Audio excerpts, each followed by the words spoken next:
एक तरफ शामी अवध, एक तरफ सुबह बनारस।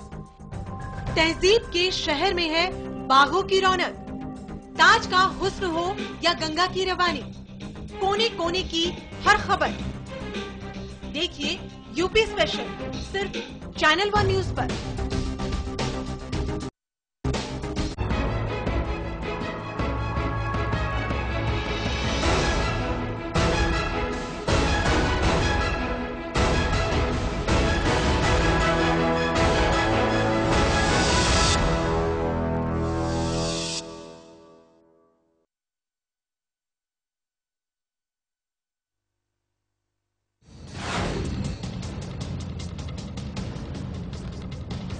नरेंद्र मोदी ने बनाई बिहार के बीजेपी नेताओं से दूरी। गुजरात विधानसभा चुनाव में बीजेपी के स्टार प्रचारकों की लिस्ट में बिहार के नेता नदारद।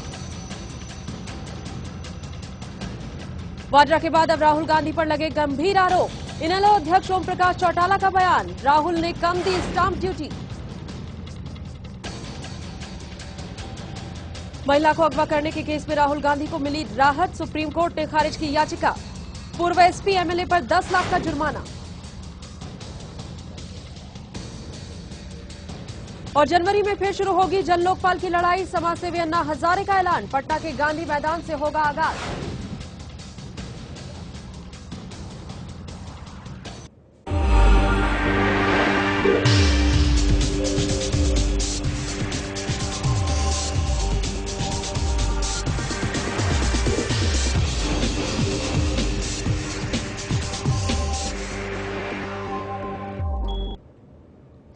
आज के दौर में गांधी नेहरू परिवार की सियासी हैसियत को हम सभी बखूबी जानते हैं। अगर राजीव गांधी पर बोफोर्स मामले के आरोपों को छोड़ दें तो कम से कम भ्रष्टाचार के मामले में गांधी नेहरू परिवार का कुनबा बेदाग ही माना जाएगा। लेकिन पिछले कुछ दिनों नेहरू गांधी परिवार पर भ्रष्टाचार के आरोपों का सिलसिला सा शुरू हुआ है। शुरुआत हुई सोनिया गांधी के दामाद और प्रियंका गांधी के पति रॉबर्ट वाड्रा से, और अब सीधे सीधे इसकी जद में कांग्रेसी युवराज राहुल गांधी भी आते दिख रहे हैं। नमस्कार, मैं हूं वंदना चंदेल और आप देख रहे हैं सियासत। और सियासत में आज हम सबसे पहले बात कर रहे हैं राहुल पर लगे जमीन के आरोपों की।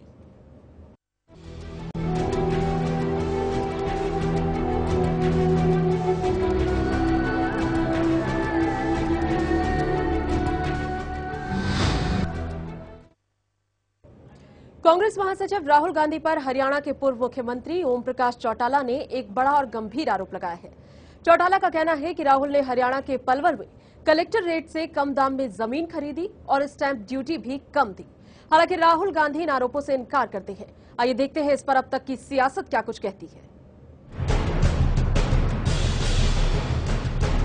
इन दिनों गांधी नेहरू कुनबे पर सियासी हमलों का दौर जारी है।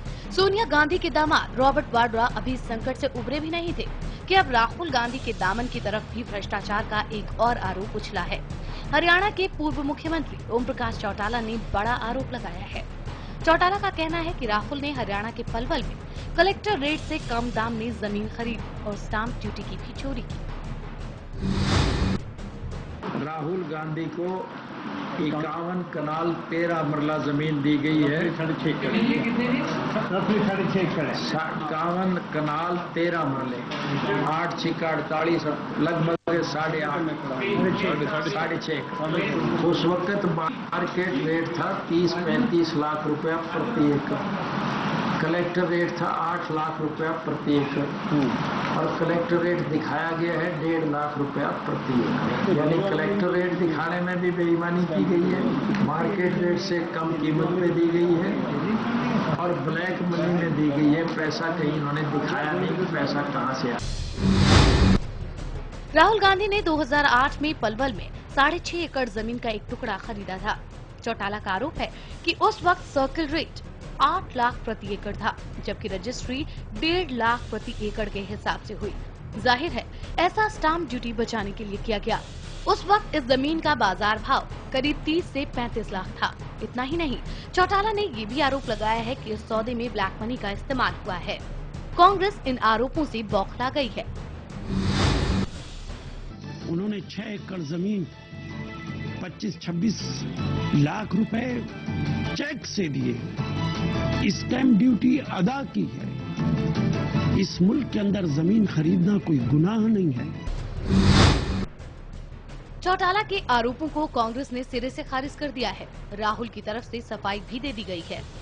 इस 6.5 एकड़ जमीन का सौदा 4,10,000 रुपए प्रति एकड़ की दर से हुआ और राहुल गांधी ने इसके लिए 26,47,000 रुपए चुकाए, जबकि उस वक्त सर्कल रेट 1.5 लाख रुपए प्रति एकड़ था। पूरी कीमत चेक के जरिए अदा की गई। इस पूरे सौदे में 6% के हिसाब से स्टाम्प ड्यूटी भी चुकाई गई, जो कि 1,58,000 रुपए के करीब बैठती है।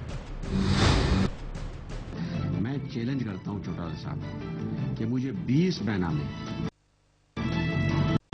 अगर वो 30 लाख के उस रेट्स में 20 महीना में उस पूरे सर्किल में, जिस सर्किल में राहुल गांधी साहब की लैंड थी, 20 महीना में दिखा दे तो मैं पॉलिटिक्स छोड़ दूंगा या चौटाला जी पॉलिटिक्स छोड़ देंगे। ऐसा लगता है कि चौटाला वाड्रा मामले में कांग्रेस के खिलाफ बन रहे माहौल का सियासी फायदा उठाने की फिराक में है। हालांकि इन आरोपों में भले ही सियासत नजर आ रही हो, मगर इस बात से भी इनकार नहीं किया जा सकता कि जमीन का ये झंझट हरियाणा के साथ साथ केंद्र सरकार के लिए भी जी का जंजाल बनता जा रहा है। Bureau report, channel 1 news.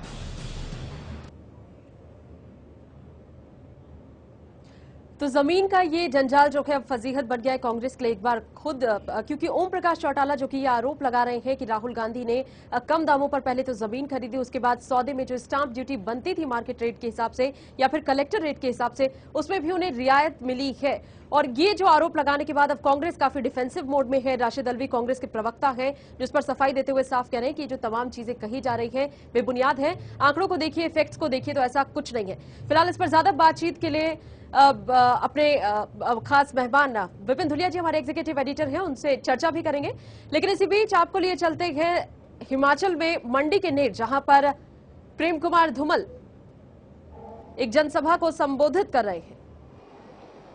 नवरात्रों की आपको बधाई देते हुए मैं आज आपके पास इंदर सिंह गांधी के लिए वोट मांगने के लिए आया हूं।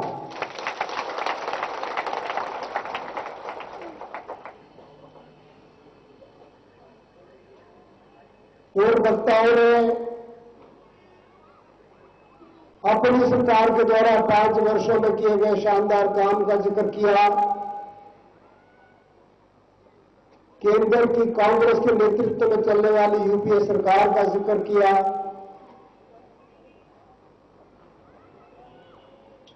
और पंडित रामस्वरूप शर्मा जी ने तो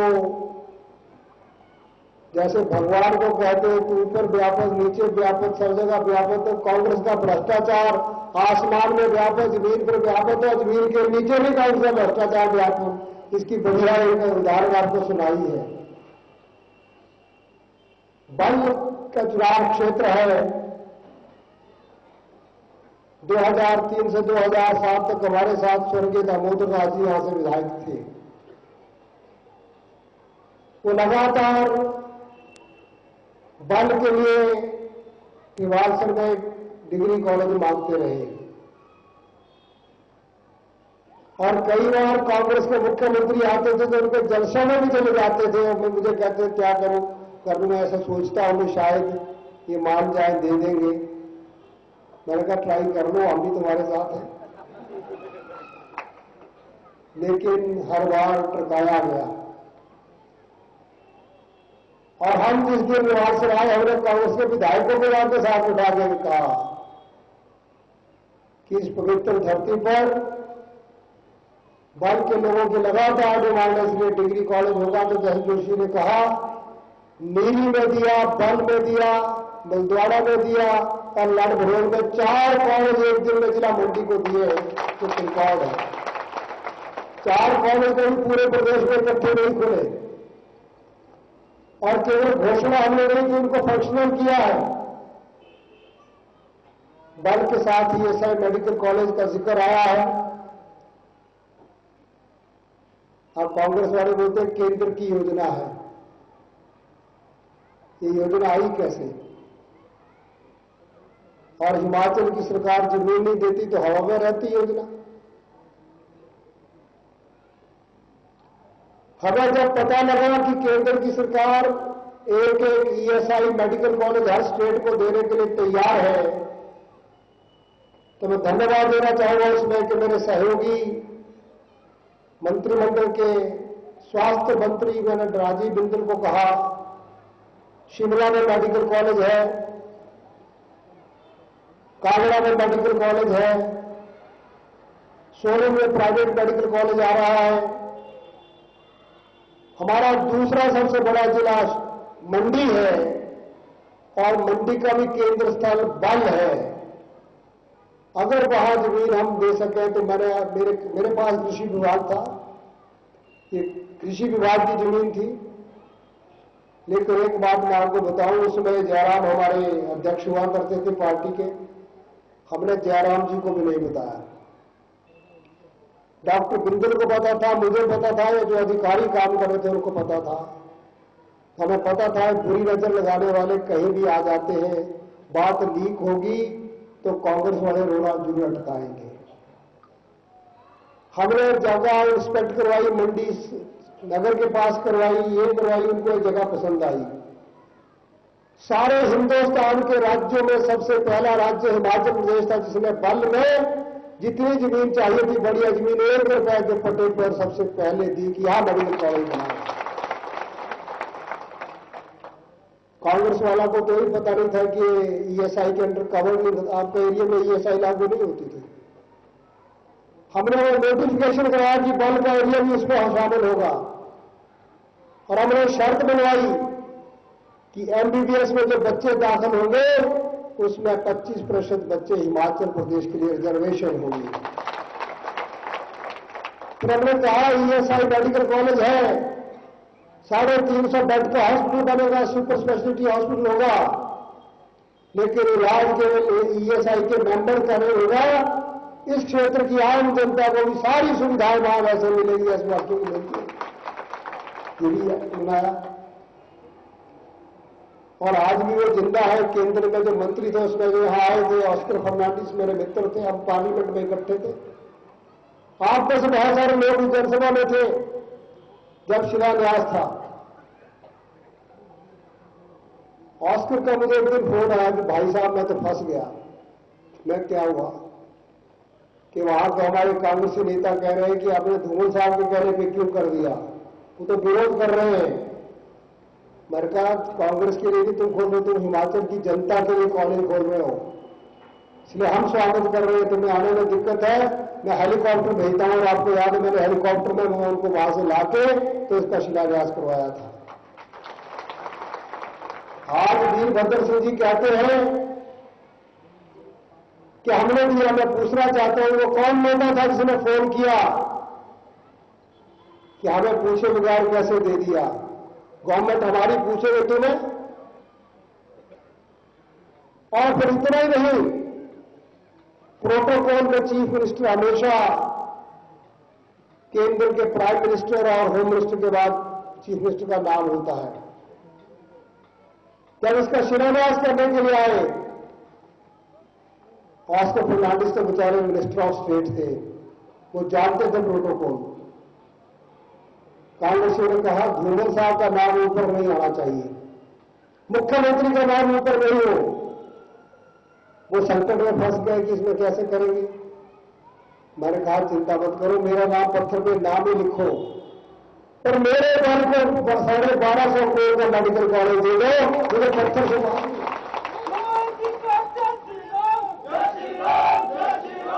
हम पत्थरों का नाम लिखाकर अपनी यादाश्त कायम नहीं करना चाहते, हम शानदार काम करके विकास की भारत जनता के दिल में लिखना चाहते हैं ताकि कोई भूल ना पाए। और फिर जब बैठ गए, पहले तो गेट पर ही बड़े धक्का मुक्की, और जब बैठे अंदर तो कांग्रेस वाले पुष्पसाट करे ऑस्कर फर्नांडिस के कान में। हमारा कह देना कि हमने आपको कहा था ये खोलने के लिए, आप अपने भाषण में जरूर कहिएगा। आपने बहुत सारे भाषण सुना, ऑस्कर फर्नांडिस ने कहा कि ईएसआई मेडिकल कॉलेज अगर आपको मिला तो प्रेम कुमार धूमल के कारण मिला। मेरे मित्र हैं, लगातार करते रहे और पहला कॉलेज है देश का जो हम स्थापित करें, इसके बाद दूसरा हरियाणा में करेंगे। तो ऐसे काम करके दिए हैं। सिंचाई योजना जिसका जिक्र पूर्व वक्ताओं ने किया, लेफ्ट बैंक वेल वैली सिंचाई योजना, ये हिमाचल की नहीं, सारे देश की सबसे बढ़िया सिंचाई योजना, जहां सारी सिंचाई का काम स्प्रिंकलर से, छिड़काव से हो रहा है। 106 करोड़ की योजना का उन्होंने 22 जुलाई को उद्घाटन किया। श्री अरुण जेटली राज्यसभा विपक्ष के नेता उसके अध्यक्ष थे उस कार्यक्रम के। उस दिन कंपनी ने बताया कि देश की सबसे पहली योजना इतनी शानदार योजना बनी है। ठीक कहा जोशी जी ने, कॉलेज मांगा, कॉलेज दिया, ईएसआई मेडिकल कॉलेज नहीं मांगा फिर भी दिया, सिंचाई योजना नहीं मांगी फिर भी दी। पर 92 ट्रैफिक कब तक? एक तरफा मोहब्बत लगाने का काम ज्यादा देर चलना मुश्किल होता है। ताली कभी एक हाथ से नहीं बजती, इसलिए ताली बजाओ, 4 लोगों को कमर का बटन दबाओ, इंदर सिंह गांधी को जिताओ, फिर देखो और विकास तेज करेंगे। चाहे ब्लॉक की बात हो, तहसील की बात हो, एसडीएम ऑफिस की बात हो, ये सारे काम केवल भारतीय जनता पार्टी के टाइम में हुए हैं और होंगे। लेकिन कांग्रेस की तो आदत है, आजकल कोई इनको प्रचार नहीं मिले तो हर चीज का कहते हैं ये तो हमें दिल्ली से भेजा था, यहां जरा लेट कर दिया। मैंने पूछा अटल एम्बुलेंस योजना तुमने भेजी थी तो तुम्हारे कितने राज्यों में है? कौन कौन से राज्य हैं जहां एपीएल हो चाहे बीपीएल हो, कोई भी हो, फोन 108 पर करे तो उसको एम्बुलेंस मुफ्त मिल जाती है।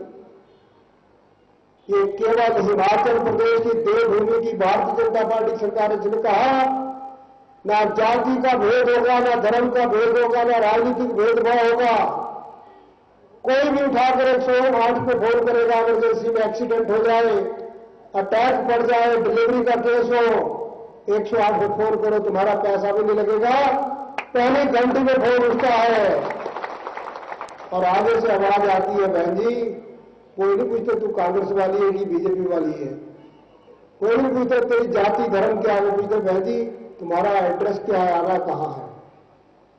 15 से 20 मिनट के अंदर एम्बुलेंस दरवाजे पर आती है, मुफ्त लेके हॉस्पिटल जाती है, इलाज रास्ते में शुरू हो जाता है, ईसीजी रास्ते में हो सकता है, ऑक्सीजन रास्ते में दी जा सकती है, इंजेक्शन दवाइयां डॉक्टर के साथ डायरेक्ट कंसल्ट किया जा सकता है, और गरीब महिला के बच्चा हॉस्पिटल में होता है तो जब घर वापस चलती है तो उससे बिल नहीं देना पड़ता। डॉक्टर बिल से नहीं देता कितने पैसे को, ऑपरेशन के इतने पैसे, दवाइयों के इतने पैसे, बेड के इतने पैसे, डॉक्टर अपनी जेब में हाथ डालकर 700 रुपया निकाल के देता है, बहन जी आप घी खा लेना, आपको बचा हुआ है, सरकार की तरफ से आपको दिया है। ऐसी कल्पना की थी कभी पहले क्या? अटल स्कूल यूनिफॉर्म 30 दिसंबर 2011 को जब सरकार के 4 साल का कार्यकाल पूरा हुआ, हमारा सारा चुनाव घोषणा पत्र लागू हो चुका था।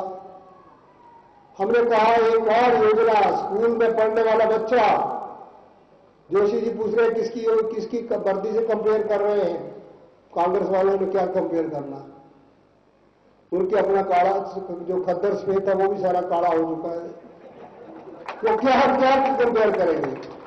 अब दाग नहीं है तो पूरा का पूरा ही देश काला हो गया उनका भ्रष्टाचार में, नित्य नया घोटाला सामने आता है। अब वर्दी की जब बात आई तो पहले उन्होंने बात निकाली कि देखो जी ऐसा है, वर्दी तो दे देंगे पर सिलाई तो फिर भी हमें खर्च करनी पड़ेगी।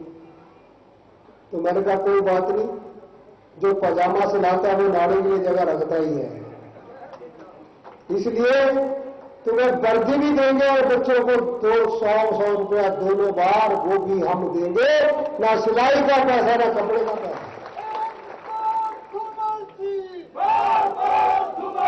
बेस्ट क्वालिटी का कपड़ा है, आपने देखा होगा घरों में जो बच्चे पहन के आते हैं। कल मैं बंजार गया तो मैंने देखा लाल चेक वाली शर्ट में लड़कियां और नीली कमीज वाले बच्चे, लड़के नीचे, एक अलग दृश्य बन रहा था, जैसे ग्राउंड पूरा उनसे भरा हुआ था।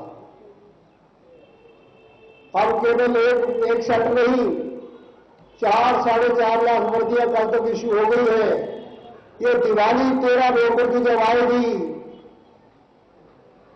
उस तक प्रत्येक बच्चे के बाद पास एक नहीं 2-2 वर्दियां पहुंच चुकी होंगी, 2-2 वर्दियां पहुंच चुकी होंगी। अब जब लगा कि ये तो बहुत पॉपुलर हो रहा है और यहां जेब पे लिखा है अटल यूनिफॉर्म, तो अटल जी से आज इनको डर लगता है। कहा वो तो हमने दिल्ली से भेजी थी, इन्होंने लेट कर दी। मैंने पूछा वीरभद्र जी हवाई जहाज से भेजी थी कि बाय रोड भेजी थी? हवाई जहाज से भेजी होती तो थोड़ी बहुत दिल्ली में गिर जाती, बेचारी शीला दीक्षित भी बांट देती कुछ बच्चों को। बाई रोड आती तो हरियाणा में हुड्डा साहब बांट लेते। ये कैसी उड़ी, ना राजस्थान गई, ना महाराष्ट्र गई, ना आंध्र गई, जहां तुम्हारी सरकारें हैं उड़ी तो आके शिमला के रिज पे आ गई, गिर गई। झूठ बोलते बोलते मैं थोड़ा शर्मा गया करो, थोड़ा सोचा करो क्या बोल रहे हैं।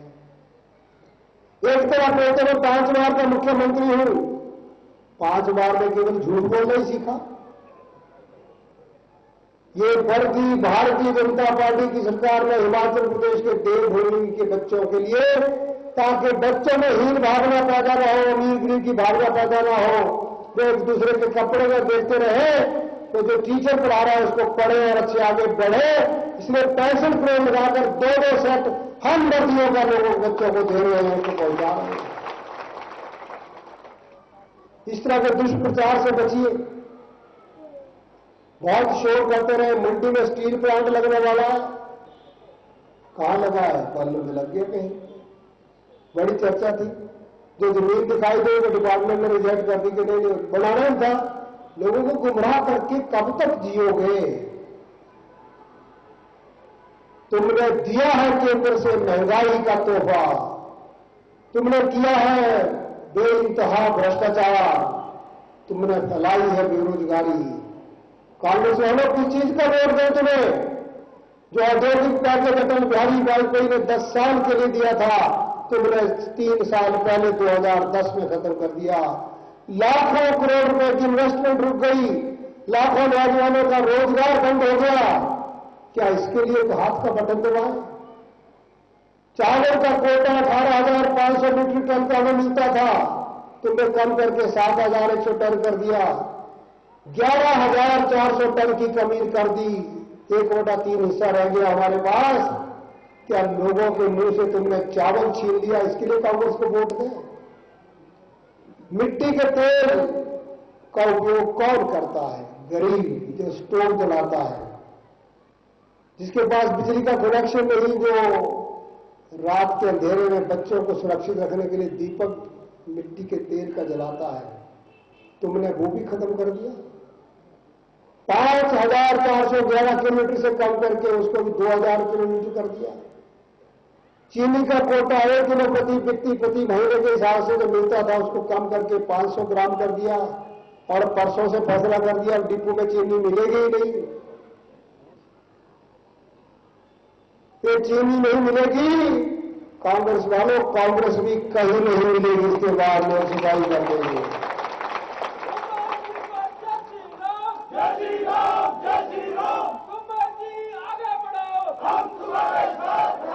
कांग्रेस वाले जब एनडीए की सरकार से अटल बिहारी वाजपेयी प्रधानमंत्री थे तो बोलते ये तो छड़ा है, इसको क्या पता रसोई का क्या है। जैसे छड़े व्रत पे ही रहते हैं नवरात्रों के, हमेशा खाना नहीं खाते। छड़े प्रधानमंत्री थे अटल जी, तो बहनों आपको गैस का सिलेंडर 200 और 220 से ज्यादा कभी नहीं मिला।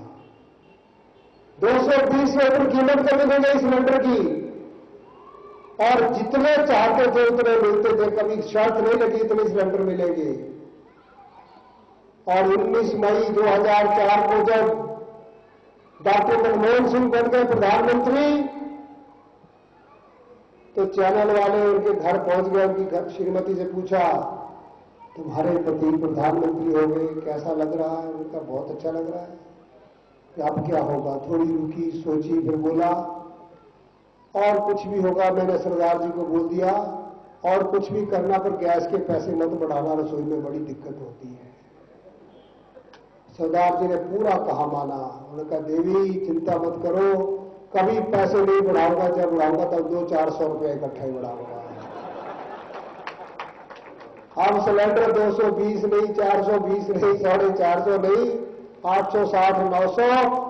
और गलती से अगर तुम्हारे हाथ ने कहीं करंट खा लिया, हाथ वाला वहां बटन दबाते हुए, तो सिलेंडर 1500 और 2000 के बाद भी आपको शायद मिले ना मिले। ये तो महंगाई के साथ, मैं हमेशा कहता हूं कांग्रेस आई और महंगाई को जुड़वा बहने हैं। जुड़वा बच्चे देखे ना आपने, एक रोता है तो दूसरा भी रोता है, एक बीमार होता है तो दूसरा भी बीमार होता है, पैदा होते भी एक पैदा होता है तो दूसरा भी होता है। कांग्रेस आई आती है तो महंगाई भी आती है। और जुड़वा बहनों का अगर बहुत ही प्यार हो, शादी एक ही करो, दूसरी दहेज में आती है। कांग्रेस को जब वोट देते हो तो महंगाई दहेज में आ जाती है। इसलिए कांग्रेस आएगी, करो विदाई, साथ जाएगी महंगाई, ये तैयारी कर लो आप।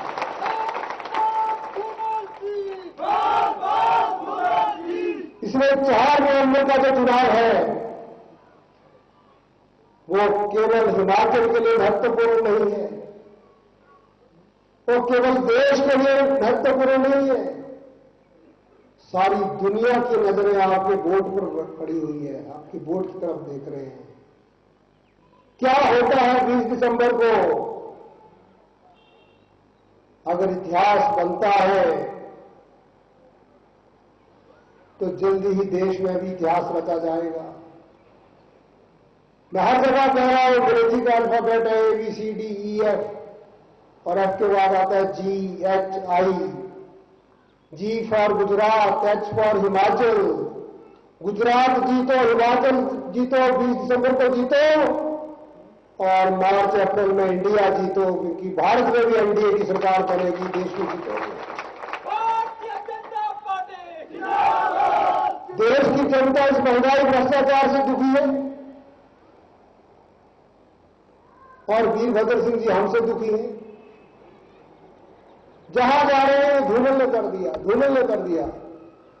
धूमल चालीसा का पाठ कर रहे हैं। पहले सीडी आई थी कभी तो कहा इसने इनका हाथ में जब नोट मियां बीबी गणे हाथ धूमल का, फोन तुम करो कि 10,000 रुपया कम आया और हाथ मेरा।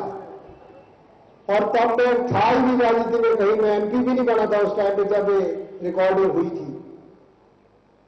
और जिसने रिलीज की वो सीडी 2007 को मई महीने में, वो इनके ही बड़े नेता थे, इनके कैबिनेट मंत्री थे, पार्टी से निकाला गया। उन्होंने इन पर मुकदमा किया, उन्होंने उन पर मुकदमा किया, दोनों के मुकदमे शिमला में चल रहे हैं। 5वें साल 2007 में निकाले हुए आदमी को वीरभद्र जी जनता पूछना चाहती है 2012 में क्यों आपने वापस ले लिया?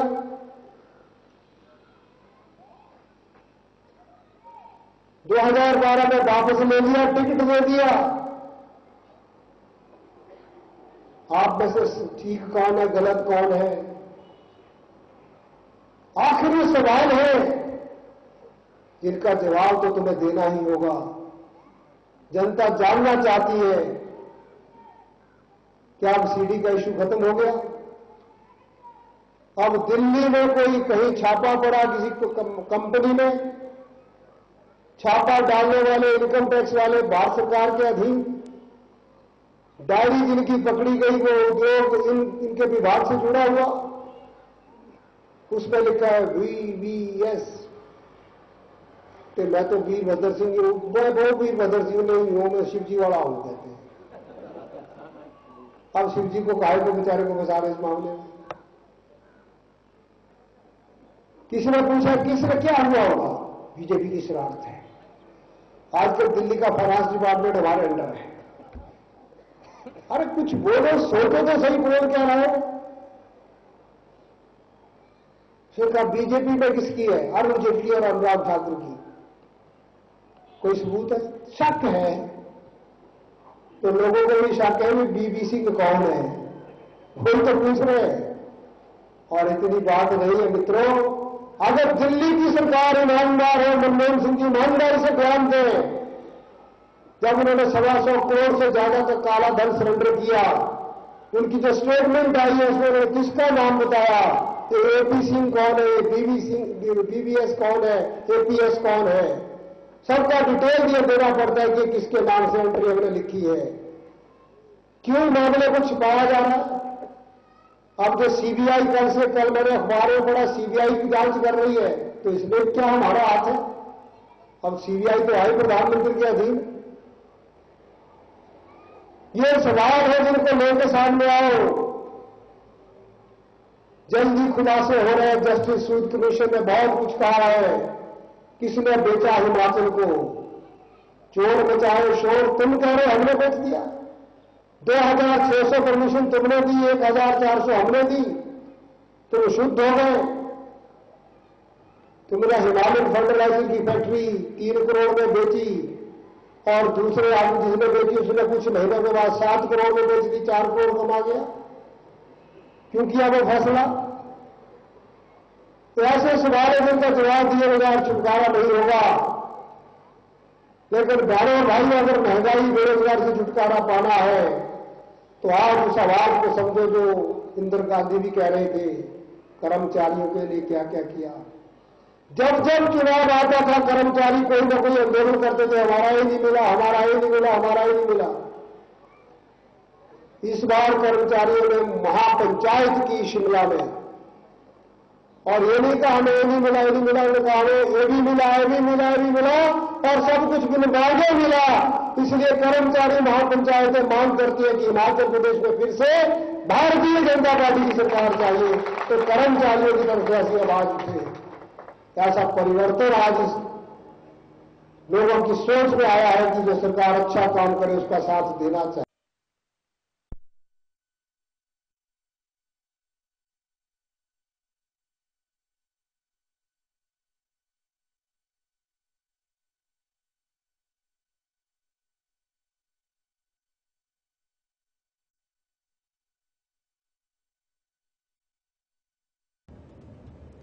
इसी के साथ बुलेटिन में फिलहाल इतना ही, लेकिन ताजा तरीन खबरों के लिए आप देखते रहिए चैनल 1 न्यूज।